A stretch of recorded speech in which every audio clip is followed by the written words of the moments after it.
At yung water quality dito mga kababayan, ang linaw na. Pakita natin.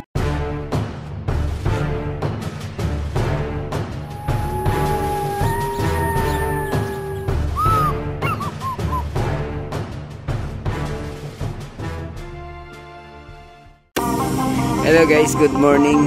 Ayan, nandito tayo sa Dolomite Beach, no? Mag-update tayo ngayong umaga na to. As usual, yung ating Manila Bay dinadayo pa rin at binibisita ng marami nating kababayan na nagre-relax tuwing umaga rito sa baybayin ng Dolomite Beach, no? Kita nyo naman, no? Ayan. So dito ano lang to, against the light yan, kaya dark. Yun. At yung water quality dito mga kababayan, ang linaw na. Pakita natin sa inyo. Yan, tingnan nyo, oh. Ang linaw ng tubig ngayon dito.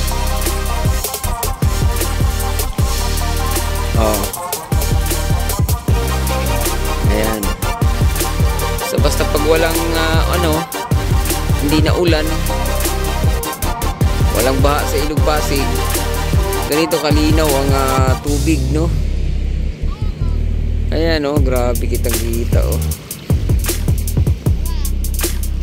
Pag yun lang, pag dumating to ng tag-ulan, sigurado labo-labo na naman dito, no? Ayan, may nakakwentuhan nga tayo ng kababayan natin, no? Na yung iba nating mga kababayan, lalo na yung mga natira sa gilid ng Ilog Pasig, pag nag-umpisa na naman nagtatapon ng mga basura, no? Naikumpara tuloy ng mga nakaraan. Alam niyo naman, naging mainit ang issue ng Digong at Marcos, no? Kaya yung iba nating mga kababayan na ikumpara tuloy na panahon nga ni President Duterte, halos wala nang nalutang na basura sa Ilog Pasig. Ayan. Ngayon, kasi yung kausap ko, taga Pasig, natira malapit doon. Ayan, so wala na rin pakundangan ng iba nating mga kababayan pagtapon ng basura, no? Okay, kasama ko rin ay dito si Pans TV. Iyon, no? Okay. Sabihin na hindi mangyari yung panahon sa Pilipinas. Pwede. Oh, ito na pala yung pangmalakasan, no? Alam na din. Maglibre ka ng kape, ha.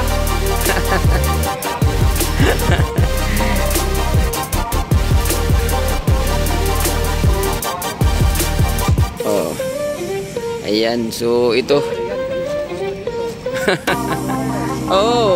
Pwede. Masyado na kasing napabaya.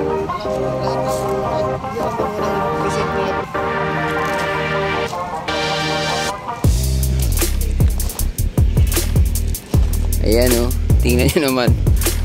Medyo talaga ngayon, medyo mainit-init talaga ang issue sa politika ngayon dahil nga nagbangayan ang Marcos at saka Duterte, no? May hugot kasi si PRRD. Medyo may punto naman.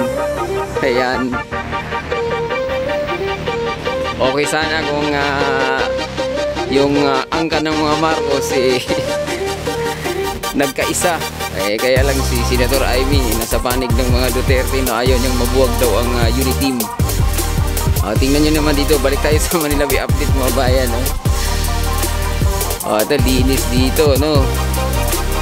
Ayan, so ito isa sa indikasyon to mga bayan na medyo di naman talaga natin may pagkaila na siyempre dagat at marami na rin natira dito sa Kamaynilaan.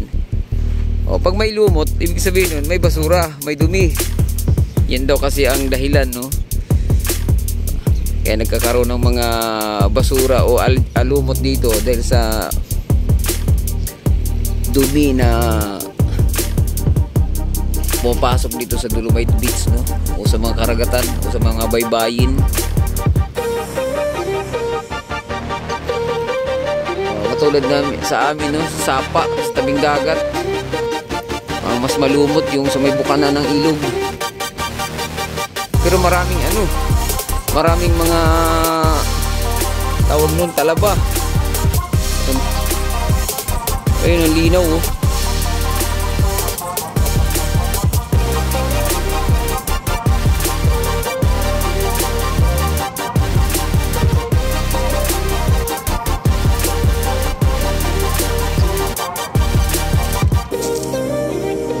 Oh, banayan lang yan yung ating tubig ngayon, oh.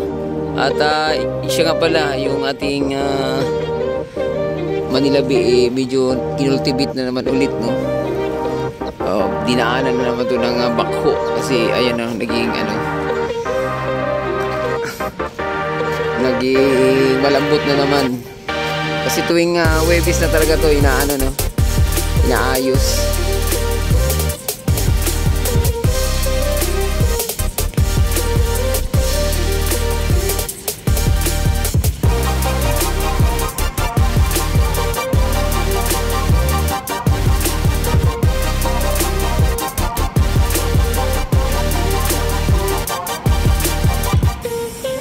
Yan. Ito nga ang portalit dito, buhat nung hindi na si Presidente Duterte ang presidente, hanggang ngayon di pa rin na-ayos yung CR, di pa rin nabuksan, no?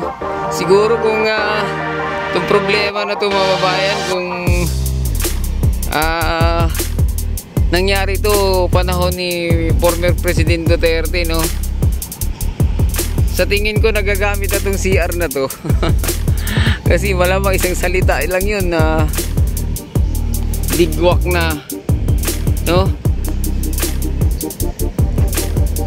Yun lang yung terms natin na gamitin, ligwak na yan yung project na yan. Kasi nain ang termino ni PRRD, medyo may kunting-kunti pang dyan, inaayos daw, may mga pinalitan. Pero kung tapos yan at ganitong hindi magamit-gamit ng mga kababayan natin, sigurado yan, baka sabihin niya gibain na lang yan. Ito, interview muna tayo. Ay mga madam, good morning, pwede ba maistorbo, ma'am? Okay, thank you.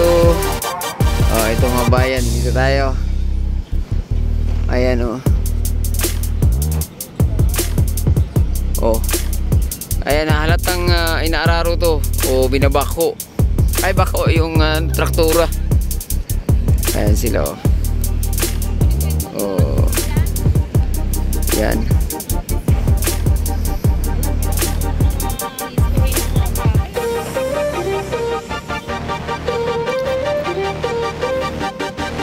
May init na, umiinit na. Kanina pagdating natin makulimlim. Kaya